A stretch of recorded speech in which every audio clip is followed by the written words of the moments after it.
jangan berlebihan. Ini udah berlebihan belum ini? Kayaknya ya dosisnya kelebihan ya.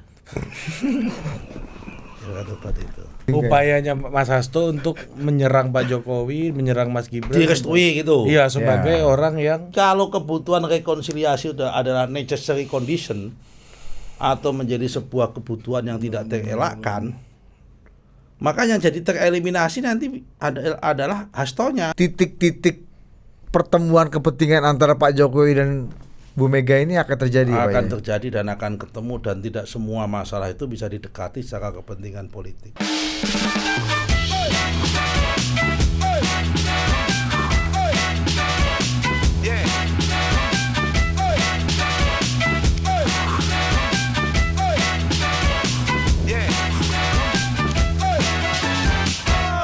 Oke, welcome to Total Politik, dan alhamdulillah kita berbahagia hari ini, ya kan?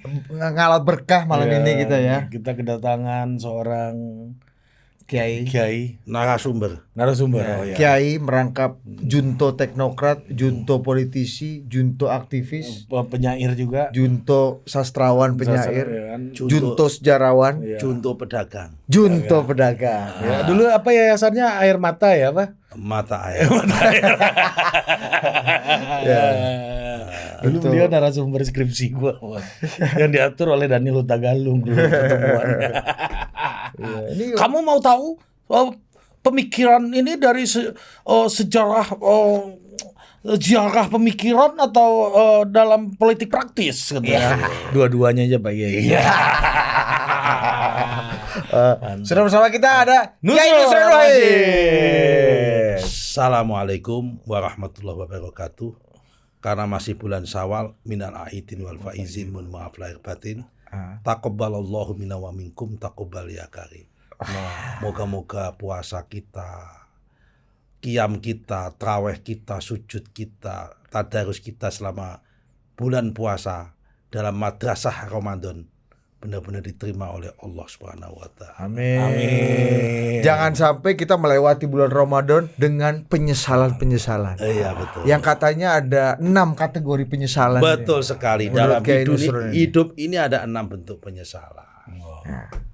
Dan kita jangan sampai masuk ke ranah penyesalan itu. Apa saja tuh Pak Yai? Apalagi penyesalan yang nomor 5 dan nomor 6. Nah, tunggu dulu, kita pirit satu-satu dulu buat pelajaran para Korea ini Pak Yai. Gitu. Yang penyesalan pertamanya apa Pak Yai? Penyesalan jam-jaman.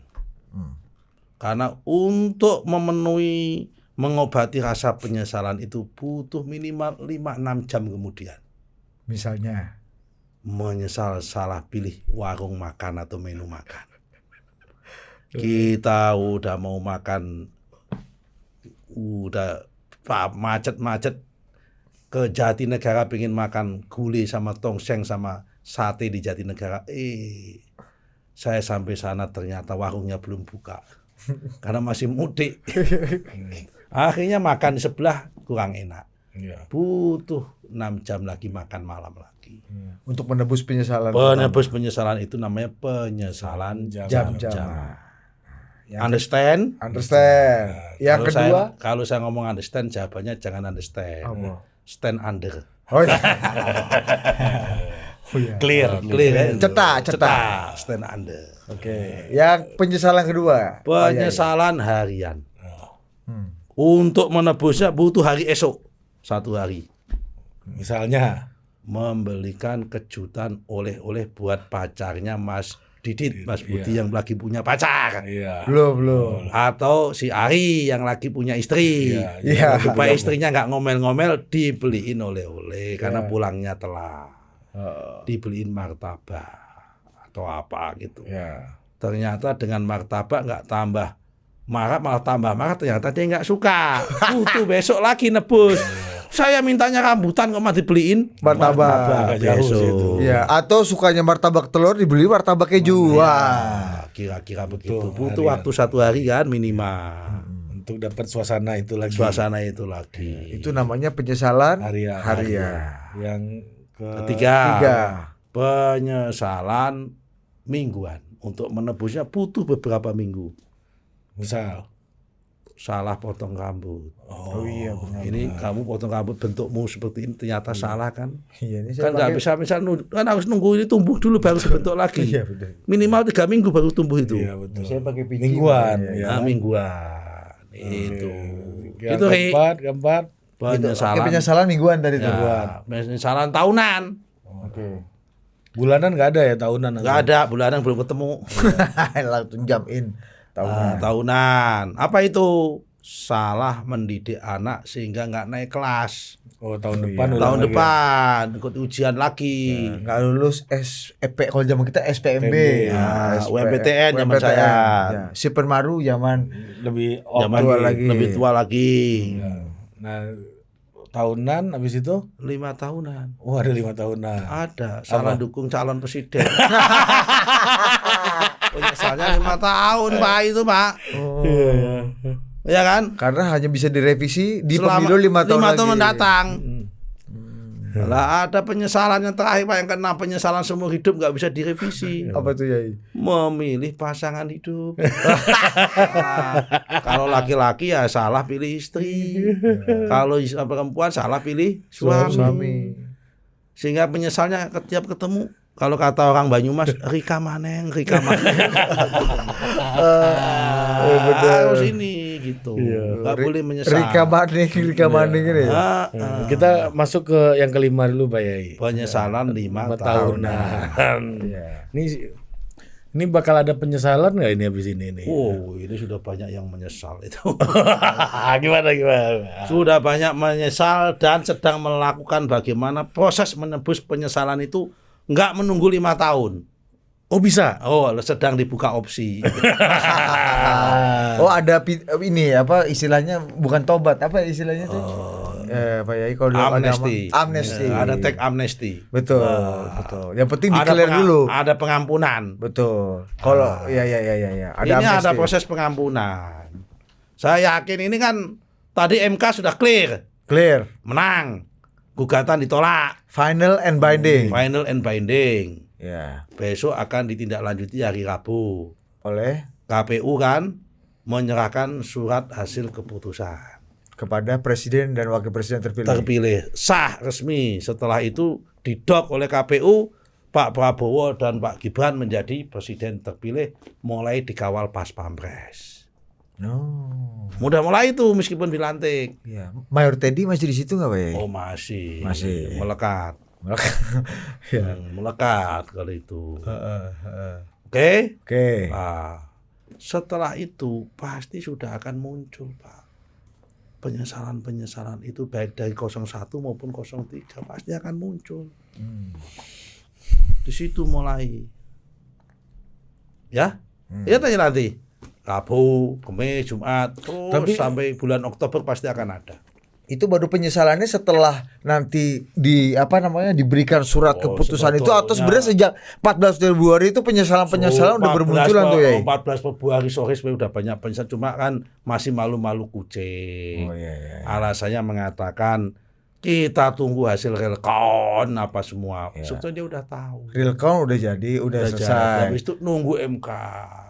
Namanya juga orang usaha ya silahkan. Namanya kan usaha.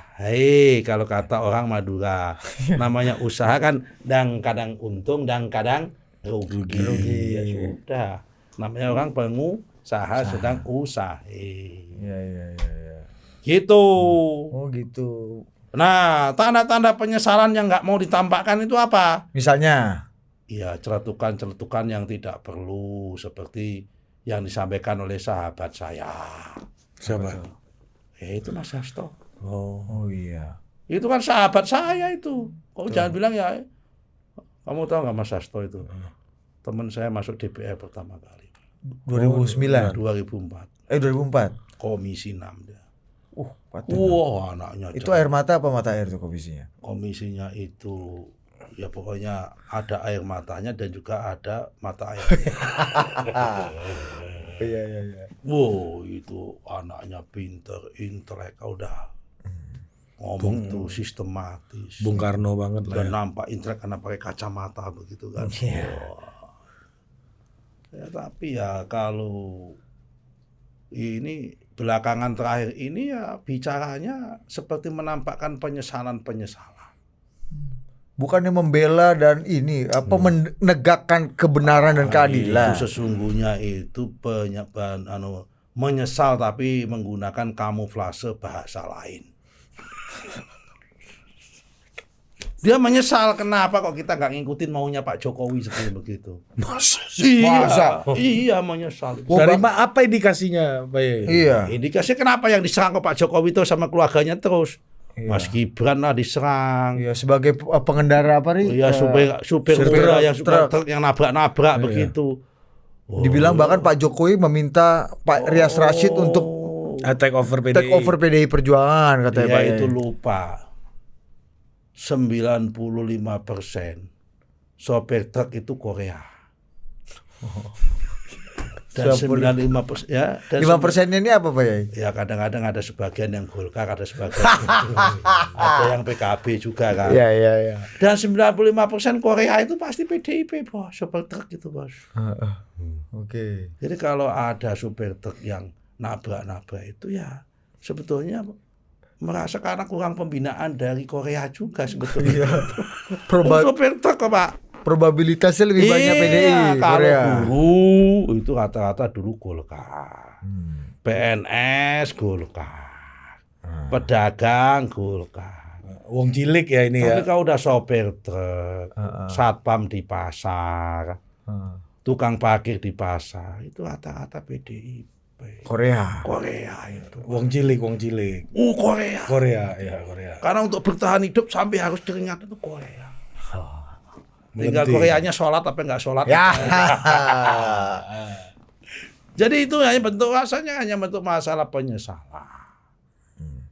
Nah, sehingga apa? Karena ini akhirnya dia ada rasa kebencian yang berlebihan. Kan gitu kan? Ini analisanya itu.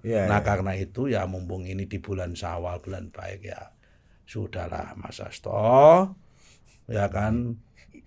Janganlah karena kalau kata Al-Qur'annya itu janganlah karena kebencian terhadap seseorang itu kamu kemudian berlaku tidak adil. Ya kan? Wala yajrimannakum syana'anu qaumin alla ta'dilu.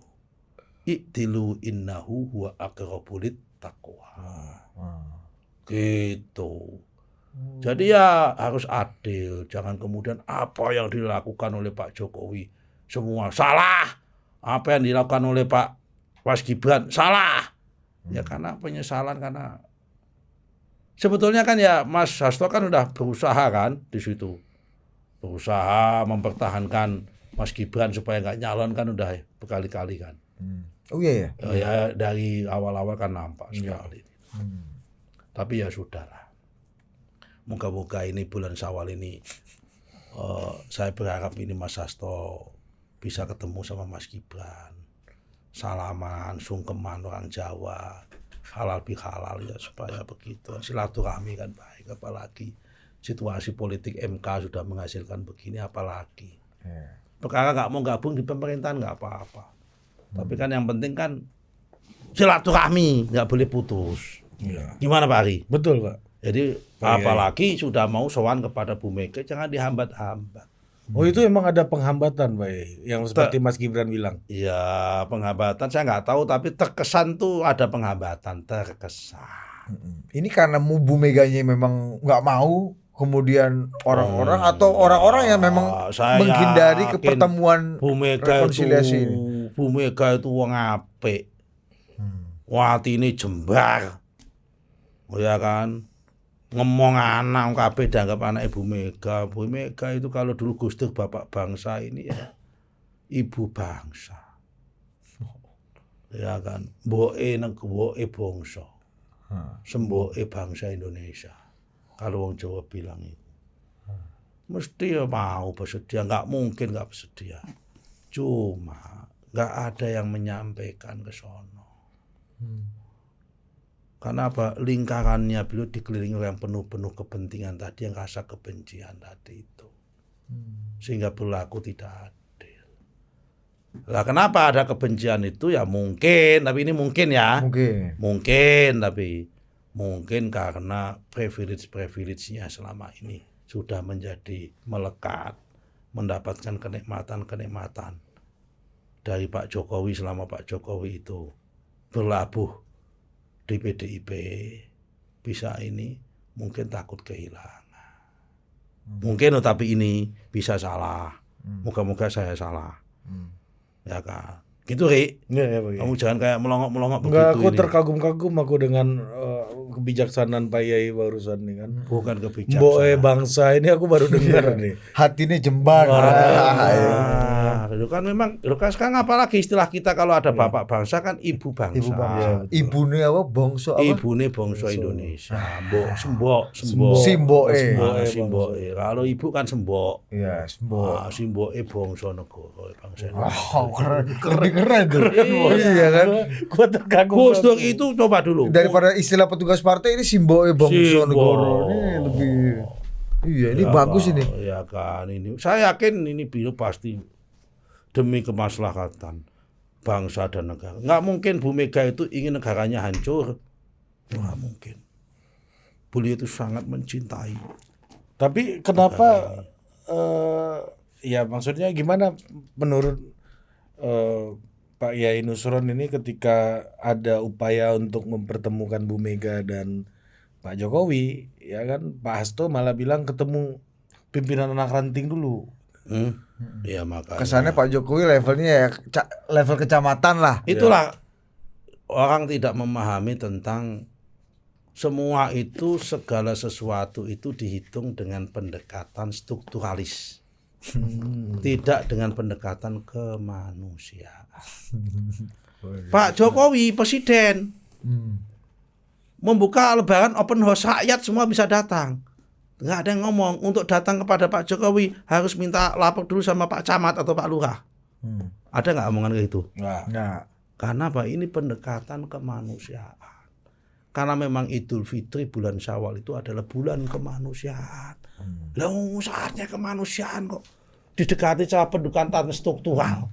Harus lewat anak ranting, PAC, cabang. kayak musrembang ya Pak kayak, Yai ya. bukan kayak musrembang, kayak mau menentukan calon presiden atau apa ini kan? Atau mau menentukan ketua umum atau apa kan begitu. Ini bukan dalam rangka itu. Ini kan masalah struktural, ini masalah kemanusiaan di luar batas-batas partai. Bagaimanapun juga kita harus melihat Pak Jokowi presiden Indonesia 2 periode sudah banyak memberikan kemanfaatan kepada umat manusia. Bu Mega juga presiden Republik Indonesia 2,5 tahun atau 3 tahun, ketua umum partai PDIP dan besar sampai sekarang, yang itu juga memberikan kemanfaatan buat umat manusia. Sama-sama memberikan kemanfaatan manusia. Ketika ada masalah ya harus kita sebagai anak bangsa semaksimal mungkin dirukunkan, jangan malah dijauhkan.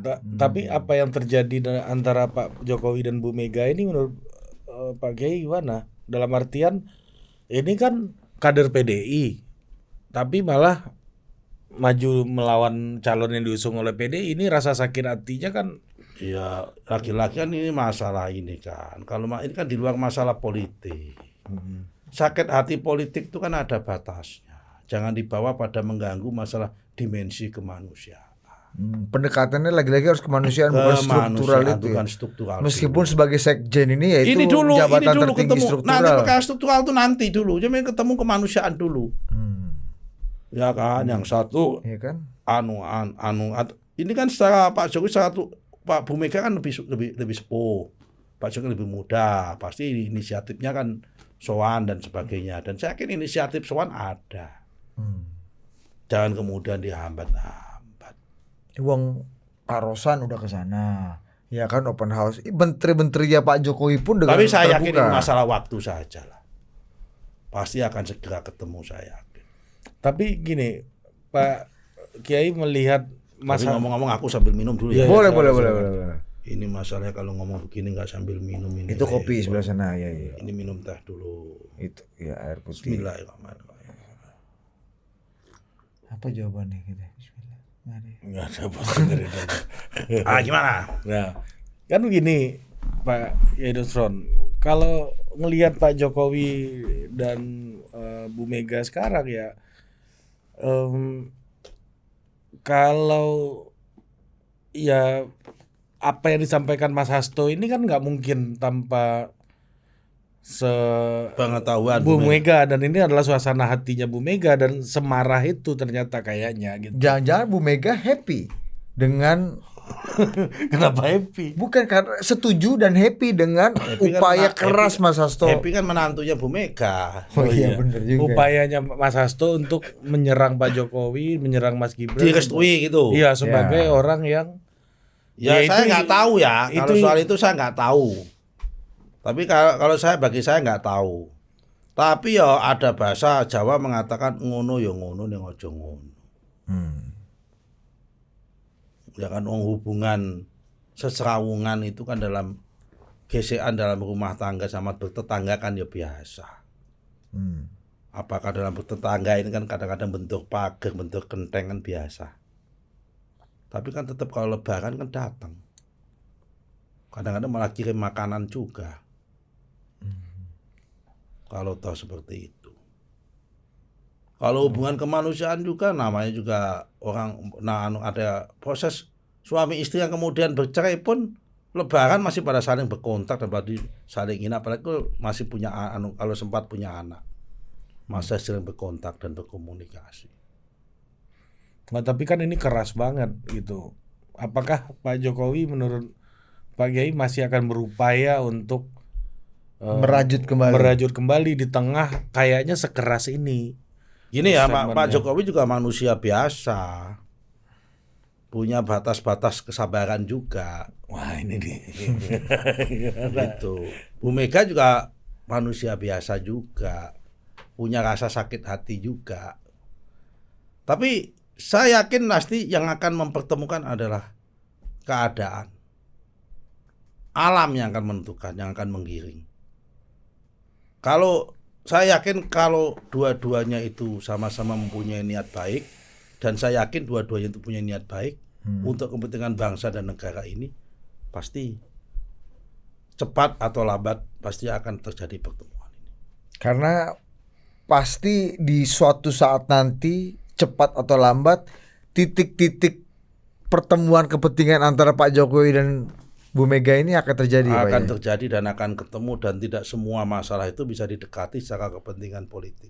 Tuh, dan struktural tadi. Meskipun struktural. tadi Pak Jokowi kan Oktober udah nggak menjabat lagi, artinya nggak mungkin dong. Apa gunanya ketemu dengan Bu Mega itu pasti. Meskipun Pak Jokowi itu sudah nggak menjadi presiden, Pak Jokowi itu masih dihormatin banyak orang.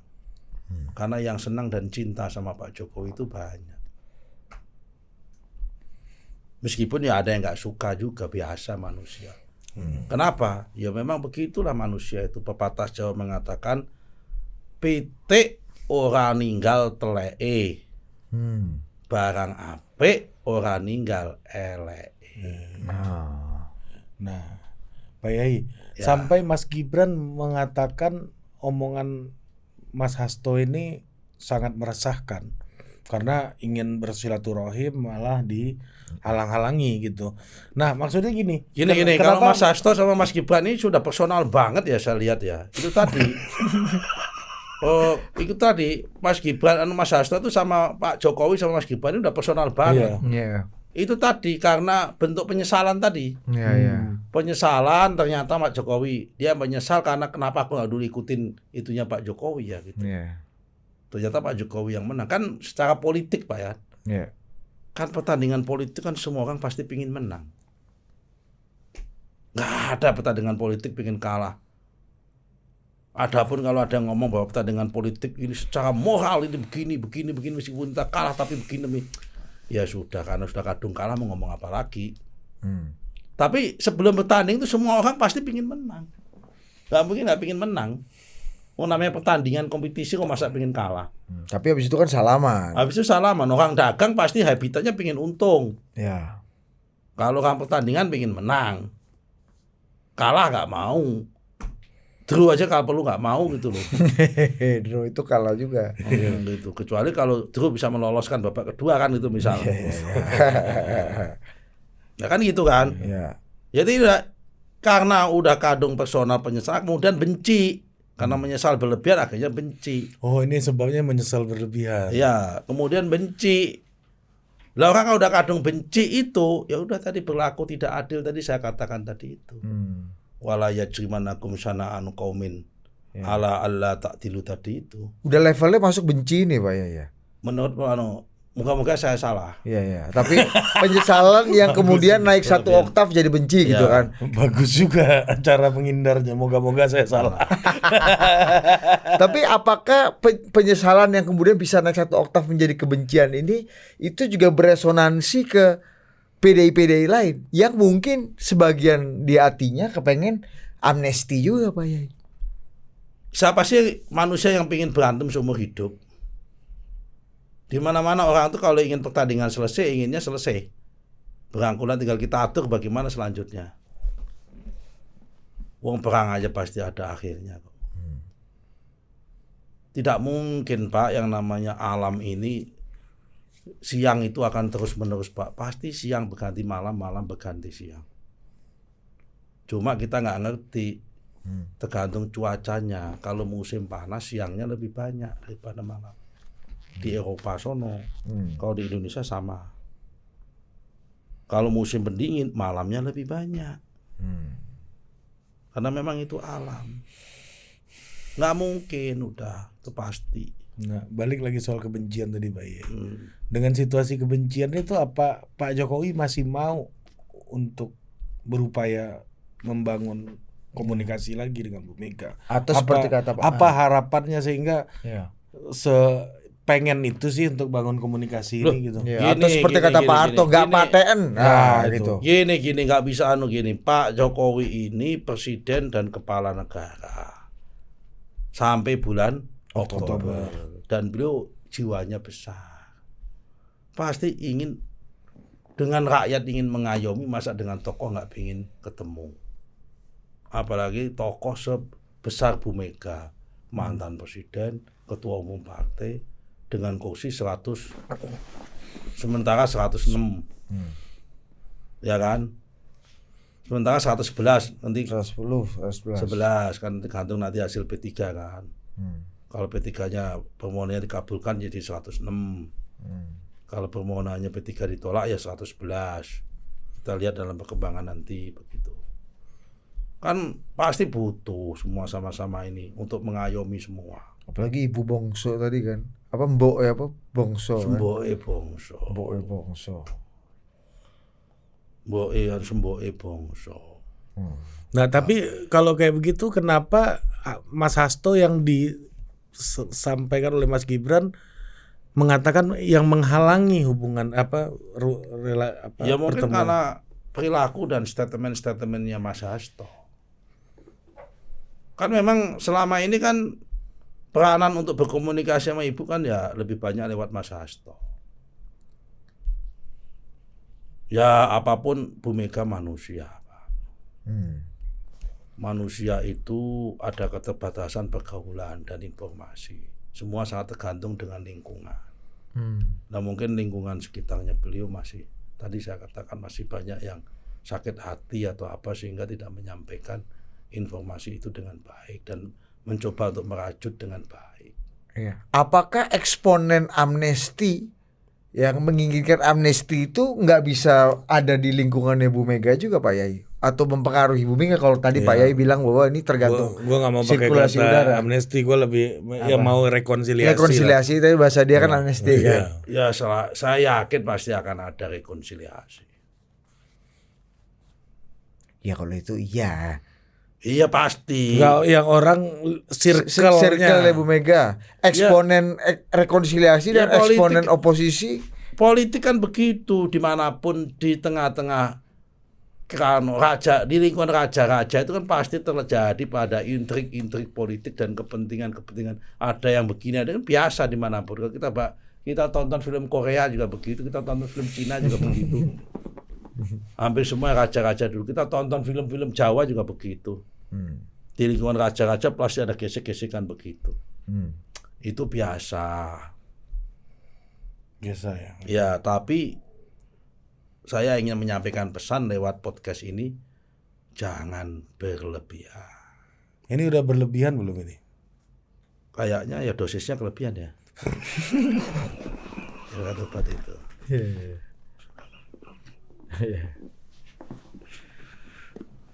Tapi nyambung nggak Pak Yai sama gerakan-gerakan politik ini?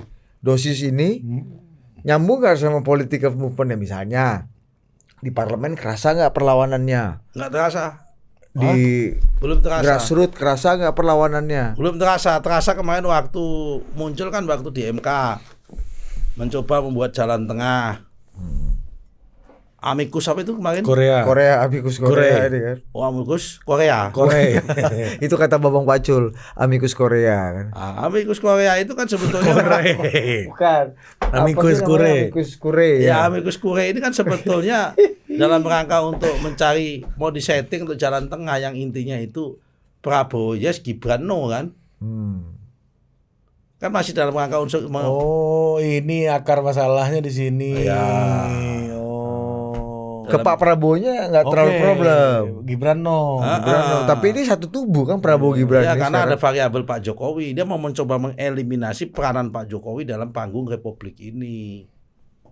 Udahlah hidup ini bareng-bareng lah.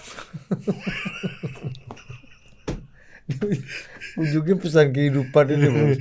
Gara-gara kita panggil Pak Kiai dari awal nih. Coba kalau Mas Nusron beda lagi. Oh betul. Ini politis dan taktis pasti kan. Iya.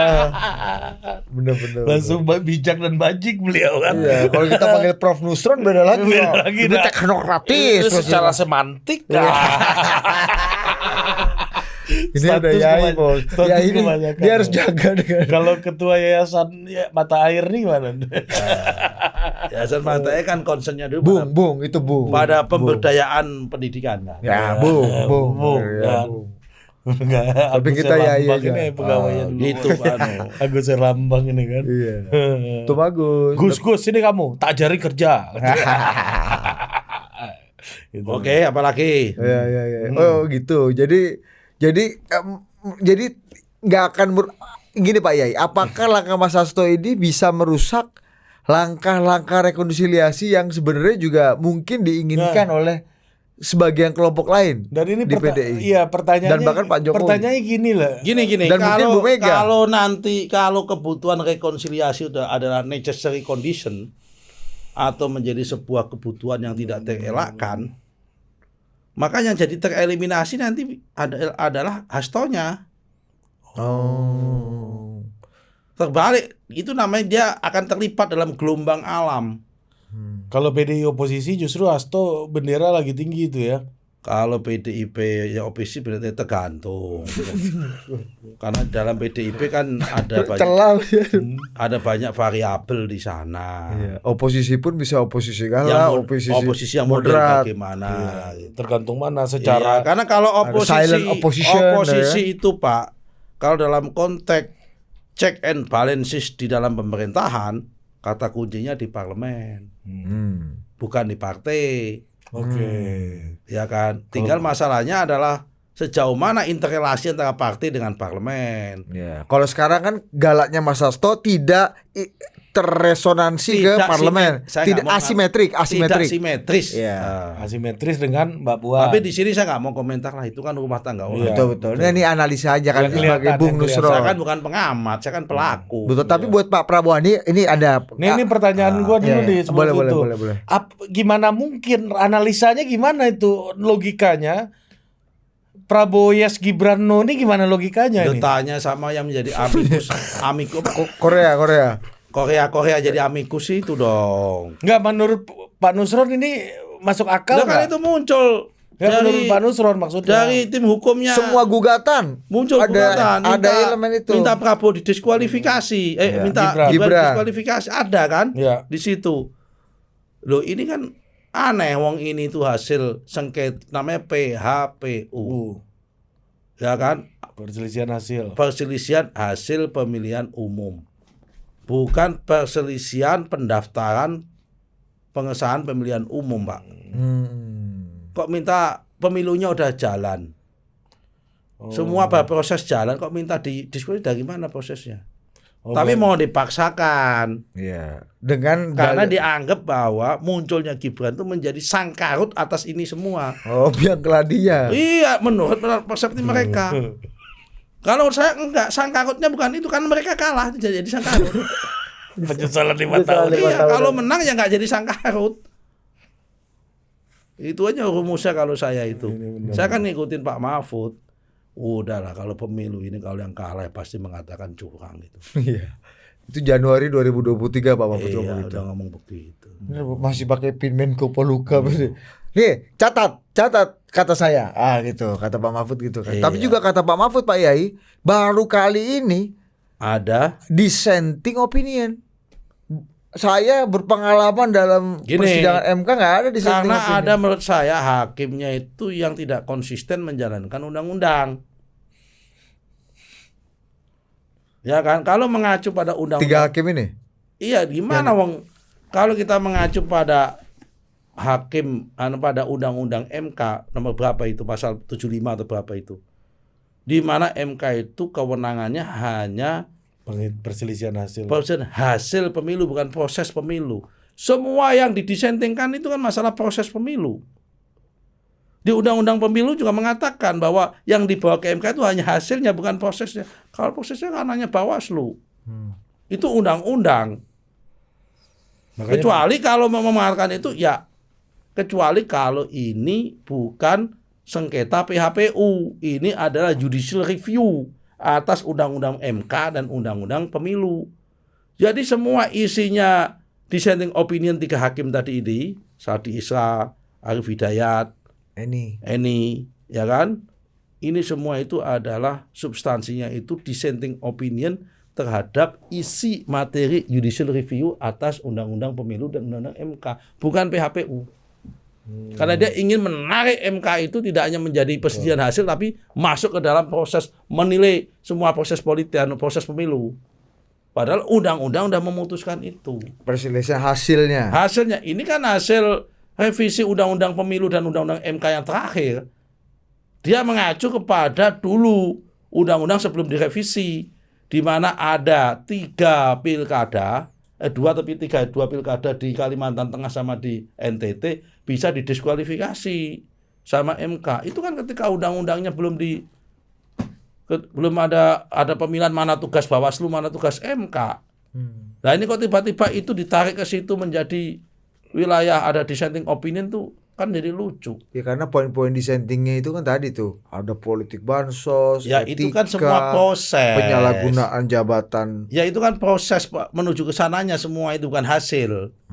Berarti kalau gitu, lu kalau mau masuk ke situ Pak Hakim, ya kan, meskipun itu haknya beliau para hakim itu, ya kan, mengatakan ya itu harusnya materi daripada dissenting opinion-nya itu adalah materi terhadap judicial review undang-undang MK dan undang-undang pemilu, bukan sengketa hasil. perselisihan hasil. Begitu bos. Duduk perkaranya ini. Apakah ini akan jadi bahan untuk mendelegitimasi pemerintahan nanti? Ya? Termasuk Nggak ada. merangsang perlawanan demi perlawanan lain. Nggak ada kaitannya, ini nggak akan mengganggu itu. Karena ini presiden baru dalam PHPU ini bahwa Nggak ada masa itu. Kalau itu ya malah yang kena ya malah hakimnya. Berarti hakimnya tidak memahami tentang fungsi dan kedudukan MK serta undang-undang pemilu. Masa nggak yakin? Masa nggak tahu? Ya coba faktanya, udah baca undang-undangnya seperti apa? Undang-undang MK-nya dibaca. Dia ingin melampaui kewenangan. Padahal undang-undang MK itu diatur lewat apa? Undang-undang dasar dan MK kan tugas dan sebagainya. Dia akan melampaui kewenangan itu di atas undang-undang. Tapi ini juga dipakai argumen sama orang yang menyerang, dulu juga melampaui kewenangan waktu meloloskan Gibran gitu. Loh, apanya melampaui kewenangan apa? Memberikan norma baru gitu.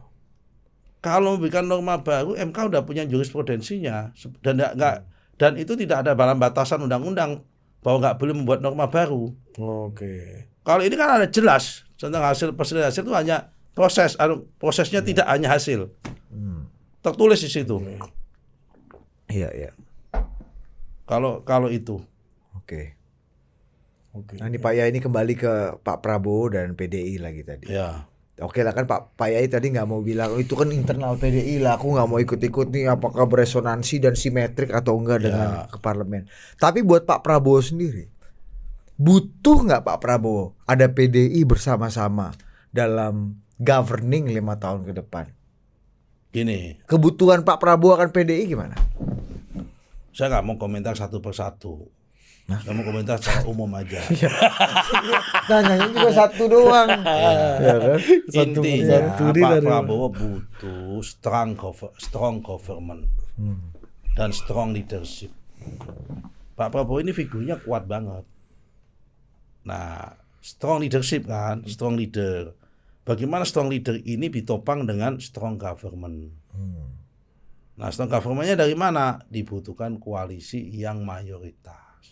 Meskipun di dalam sistem pemerintahan yang berbasis presidensial tidak mengenal pro pemerintahan maupun oposisi, tapi dalam ketika pilpresnya kan ada pengusung sama tidak pengusung.